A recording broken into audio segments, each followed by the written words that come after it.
So I wanted to just start off with, I guess, just a quick introduction. So Puzzle Media is a digital marketing agency. It is my agency. I started it 11 years ago. We're based on the Gold Coast, but we actually work with clients across Australia and internationally on helping them reach more people and convert more clients, customers, patients, donors, whatever it may be, through the use of digital marketing. And social media has obviously featured very heavily in that, in our services over the years. So today what we're going to be going through are just the main social media platforms that are probably going to be relevant to you guys and your organisations. We're going to go through social media posting, what, when, why, how. We're going to go through Facebook and the different elements of Facebook. So when people talk about Facebook, there are lots of moving parts, and so just going through how you can actually use it in different ways. And some of this may apply just for those of you reaching out to patients, and some of this may apply to perhaps other teams within your organization. And then we'll touch on LinkedIn and just an overview on LinkedIn. And when I spoke to Hayley, she mentioned that SEO is also something that may be of interest. So I've just got a little bit at the end where I'll cover that as well. We've only got half an hour, so I'm going to touch on everything as briefly as possible, but hopefully giving you the right information. If there's anything that you need, please, like Catherine said, just pop it into the comments, into the chat. If we haven't got time for Q&A at the end, Catherine, I'm happy for you to shoot me through some questions, and I can answer those, or reach out to me individually. That's absolutely fine. So let's start off with social media. I wanted to just give a snapshot as to what the social media landscape looks like in Australia. So at the moment, we've got, and I've just done a comparison on the last 3 years and where it's at. So as you'll see, sort of Facebook, and YouTube haven't really moved an awful lot. Where there has been movement is Instagram, and obviously there are lots of different social media channels coming into play all the time. I did add TikTok on here because I have a teenage daughter, and so anyone else that is in that space will know. They probably heard a little bit about TikTok. Whether it's relevant for your organisations right now, probably not, but it is one to watch if it continues to be as popular as it has been. And this is the thing with social media. There are new things coming in. I haven't added Clubhouse on there, which is another new app, which is all audio, so check that out. If you want to listen to some awesome people speaking about topics that you're passionate about. But I guess the point is, there are a lot of social media channels out there. The best thing to do is actually focus on the ones where your audience is hanging out, and so for most of you that will be your patients. So just to cover in brief the top 3: Instagram, Facebook and LinkedIn. And Instagram again may not be as relevant for some of you, but how to use it. So with Instagram and Facebook, very, very similar. It's where you can connect directly with patients, individuals, potentially partners to work with, and it's a way to showcase your organization and show behind the scenes, and it can be very cause focused. With LinkedIn, again, that may be more for your partnerships and sponsorship teams, whether that's you or someone else. And again, it actually is a really good opportunity to showcase your organization as the leader in their field for whatever it is that you're doing. So you can do that through LinkedIn company pages, and you can also do that individually through LinkedIn. We do talk about your individual profiles on LinkedIn a little bit later on, so just bear with me for that one. So Facebook, the different elements. So we have, starting with organic content. Now this is content that you are putting up on your organization's page. So it's not on your own personal pages, it's on your business pages or organization pages. So where we want to look at it is, this is how we kind of break down Facebook. Sorry, that slide should have actually been before. So this is how we break down Facebook.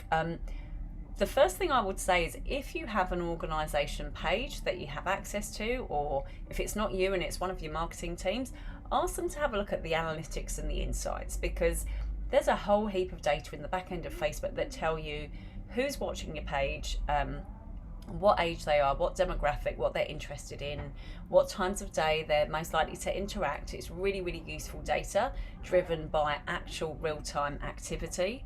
And so that's always going to be useful when you're putting together content. So organic content on Facebook is, as I said, posting directly onto your page. This applies to Instagram as well, just directly posting onto your page. Then you have Facebook groups, which can be community-driven groups. They could be cause-related groups. They could be just interest-based groups. So lots and lots of different Facebook groups, and Facebook does give priority to content in groups.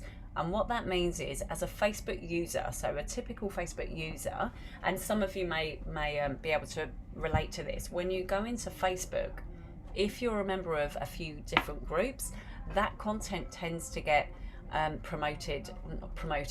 shown to you first, above perhaps some of your friends and connections. So it's worth sort of tapping into that if it's relevant for you. And then of course you have the paid advertising element as well.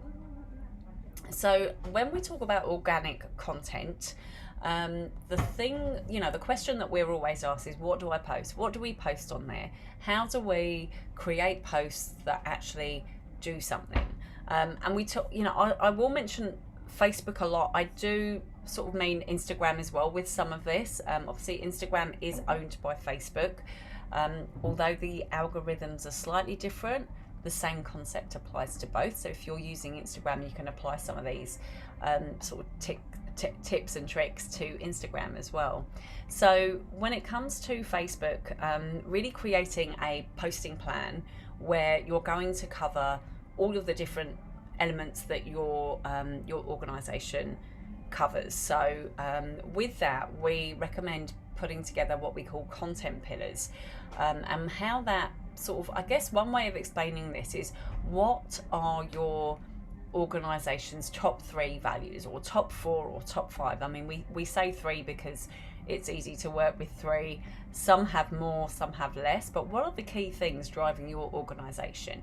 So if we take a typical APOM member, it might be support, research and patient services, in which case you can then build a content plan based on all of those different pillars. So we've got, support, people and services, different ideas for how you can then showcase each of those pillars. So within all of them, you might have some images, you might have articles that where you're sending people back to your website. There may be topical information. It might be something that the government have released, something within, I don't know, Medicare or something like that. Could be grants that are available for people, or support that's available for certain people experiencing hardship, or whatever it may be. You can then craft your content plan around your content pillars. So the next thing that we recommend looking at is when to actually post.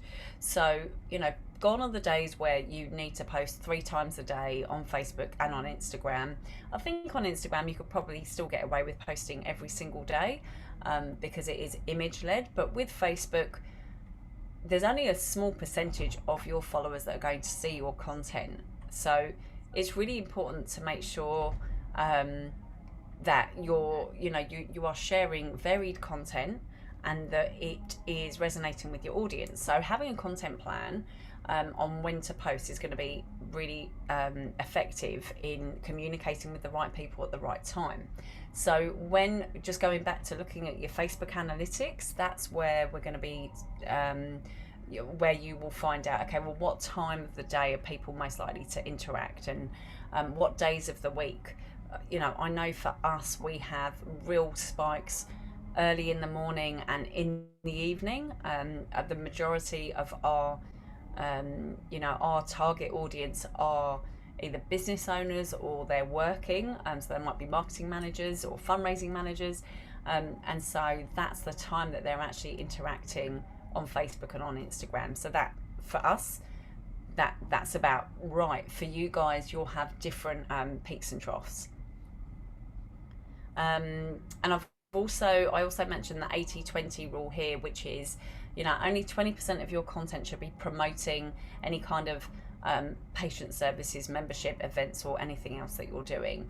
Really what you want to be doing is educating and adding value where possible, because really this is what it's about. Social media should be around adding value to people's lives.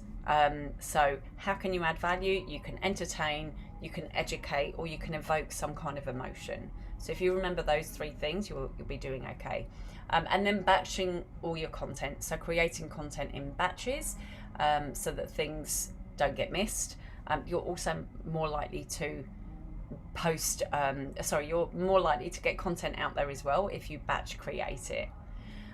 We have got a free social media content planner where you can actually map all of that out. So it's just puzzlemedia.com.au/social media planner. That's absolutely free. I think you need to put an email address in. So if anyone wants access to that, please go ahead and download it. With your Facebook groups, so hopefully some of you are already active in some Facebook groups. And I guess here are some tips to help. So join like-minded groups. Now, when I say that, it could be they could be local groups. So local, I'm based on the Gold Coast, so each suburb I think on the Gold Coast has its own group, which is lost dogs and someone's done something or whatever it may be. However, those groups can be really good if you are recruiting patients for, if you're looking to recruit patients for certain research that is locally based. It may be a good idea to join some of those groups that are close to wherever it is that research is being conducted. Again, it might be that it's actually cause-led, so it could be support groups for certain ailments. So it could be, bowel cancer group, or it could be lots of different, people that are experiencing lung difficulties, whatever it may be. There are groups for pretty much everything out there. Have a search in Facebook, and when you search in Facebook, it will give you the opportunity to actually search just for groups only. If you use your desktop, it's actually easier to navigate. So just have a look and see what groups are around that you might like to join. And with that, obviously introduce yourself and your organisation and what you guys do. Again, add value. Don't just go in and sell to people, and build credibility. I've also added in there to start your own Facebook group. Now, this is not going to be relevant for all of you, but there are some organisations that do have support groups. Obviously, you need to think about that in terms of servicing that. You'll need some kind of community manager. But if it warrants it, if you're doing a big research project that you want people to interact and invite others along, etc., then that may be of benefit. But again, it's I would only suggest doing that if you or someone in your organisation has the time to post and interact in there and monitor comments and respond to people. So that's another option as well. So just some general social media tips. Social media is social, so people want to connect with organisations and people that are being human. So humanise your organisation as much as possible. Obviously using relevant hashtags, particularly across Instagram, is advisable. Hashtags make all of your content search worthy. So following other people in similar industries, following other organisations, all of that will help just engage and build your community. And then, as I've said before, share value-driven content to educate your patients, your prospects, potential members, whatever your organisation is driving. And again, the whole aim of social media from an organisation or a business perspective is to actually get them off social media and get them interacting with your website or with yourselves. So there's some tips there. I hope I'm not going too fast. So content marketing, you'll hear the phrase content marketing, and content marketing does cover social media, and it also covers articles, blog posts, and that's pretty much everything. So it's an outline of what it covers. So it's marketing that involves creation and sharing of online material, so videos, blogs, social media, that does not promote a brand but is intended to stimulate interest in its products or services. So really think about your content that you're putting out there on social media, because although you're sort of wanting to obviously connect with the community, you want to sort of bridge that gap between the organisation and the patients, you also want to add value, and that's where your content marketing is going to come in really handy. So there are some ways that you can create content to showcase your organisation, and there's some ideas there as well. So frequently asked questions, behind the scenes are always fun. Meet the team, meet the people behind all of it. You might have patient stories that you want to share, or other research stories from the research findings, anything like that. And obviously educate is key. Social media advertising.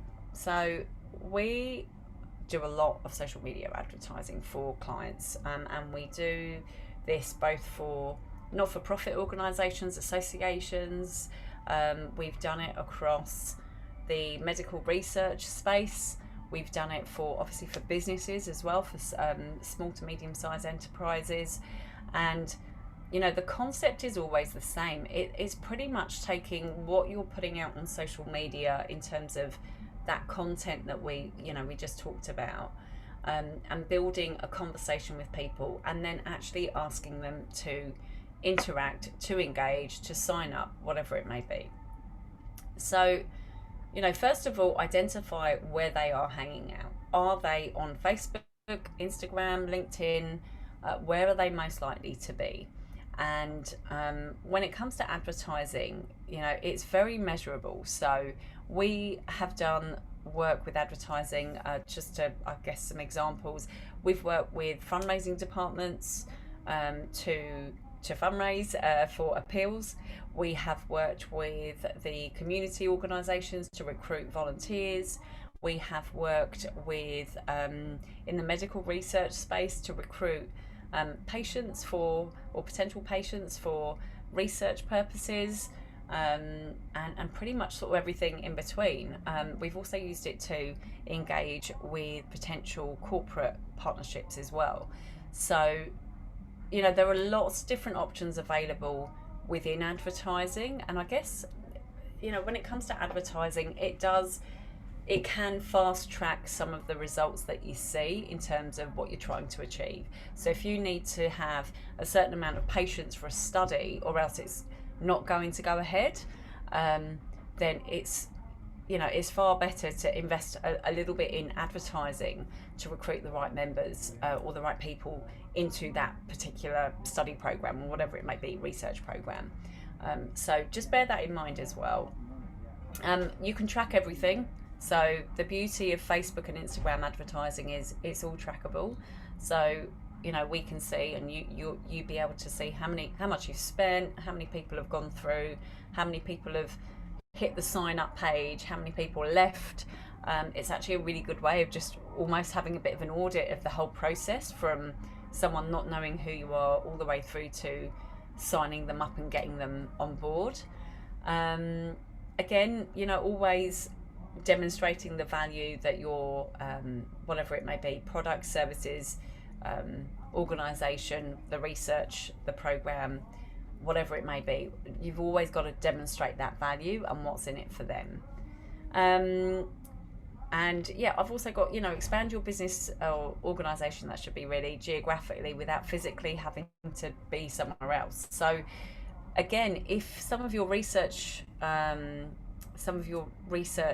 studies don't require people to be in a physical location, that could also be an option for you. For anyone that has done a little bit of advertising, you've got boosted posts, which are available on Facebook and Instagram, and then you've got Facebook advertising. there's a common misconception that it's one and the same. It actually isn't. Your boosted posts I would not recommend doing. They are very limited. You can't track the journey, you can't set objectives, there are audience limitations. Facebook ads, you can do lots of different things. It costs the same. It costs exactly the same. So if you're going to put a few $100s into this, you may as well set it up properly. And yes, it does take a little bit more time to set up on a Facebook ad, but it's the results actually just speak for themselves. And then, a Facebook ad strategy that we like to use with organisations are, what we call top, middle and bottom of funnel, where top of funnel, you're showcasing your cause, raising awareness for what you do.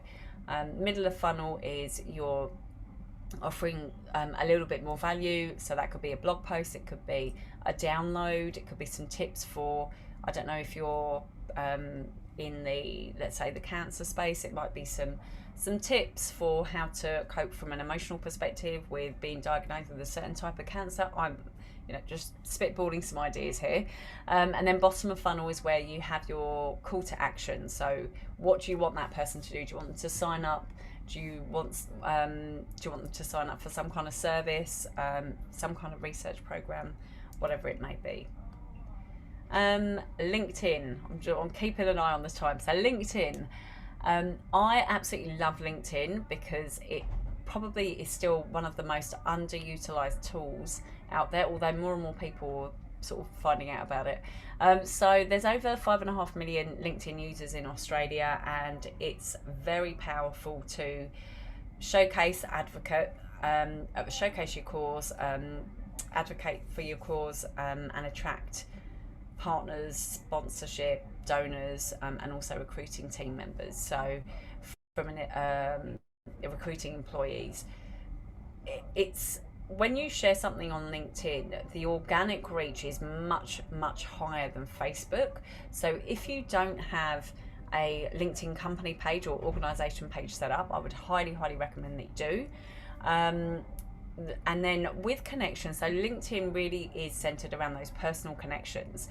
So, we recommend that you build your personal profiles and share what you're doing, because it is a professional social media platform. People are expecting you to be talking about your, the work that you're doing, your career, and the people that you're helping. So you can it's a great way of connecting with some amazing people in the industry. I mean, it's how I met Catherine, and here we are today. And again, you can still share all those stories and case studies, or any upcoming sort of patient programs or anything like that you have. You can still share those. Obviously, that comes down to an individual and how comfortable they are sharing on their personal profile with that. But really, if you're on LinkedIn, and it's great for your career anyway, either way. And then just the difference between your personal LinkedIn page and the business page, so your company page. It's called a company page, but it would be an organization page for many of you.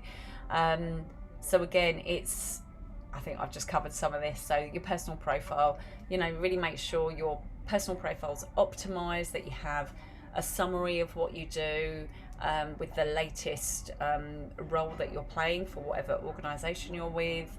You can really, it's just a great tool for sharing content and connecting with some amazing people that are out there that you may not necessarily have access to. And there's just some content ideas there for LinkedIn, so very similar to the stuff that you would be sharing across Facebook and Instagram. So stories, volunteer staff stories, case studies, etc. And whistle stop tour with 3 minutes to go. We'll do SEO and organic traffic. So search engine optimization is basically the process of optimizing all of your online content, so your website, to allow people like Google to show your website at the top when someone's looking for something.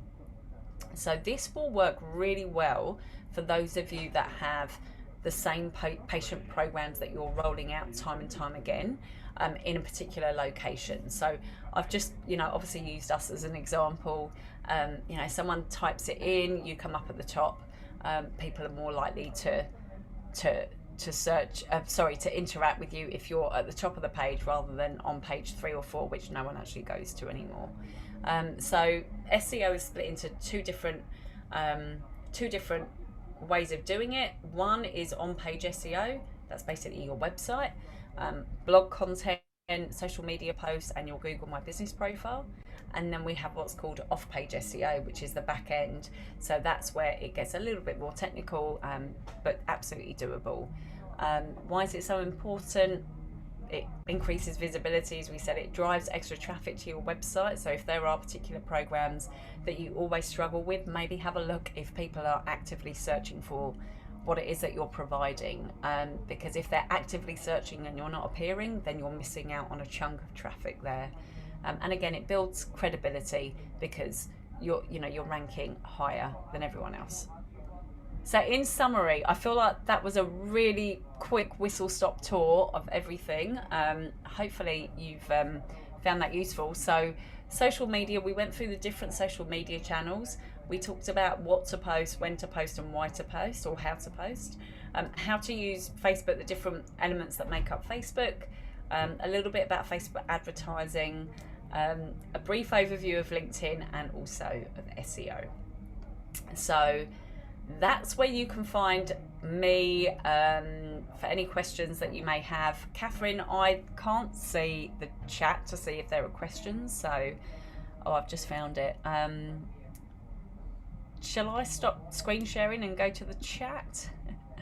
Okay, here we go. So there's been a few questions through. Okay. A lot of people had the Facebook support groups online. I think the main question coming through there is around if you have any tips about sort of the governance around it, how to manage those kind of groups where they are closed groups and they're a little bit more sensitive. So how to manage so with the groups, all I will say is you really need someone that's dedicated to those groups to actually to manage them. So you need almost like a community manager, having just rules in place. So having your group rules in place, making it very clear. You can have it set in closed groups where all posts have to be approved by an admin. And if you don't have one dedicated person, but you may have, I don't know, 3 or 4 of you, you may add all 3 or 4 as admin, and each post has to be approved by admin before posting. The thing with that is you can't always monitor every single comment that comes through, and some of them do go sort of off kilter sometimes. So I would just say set clear rules, have guidelines internally as well for what is and isn't allowed, and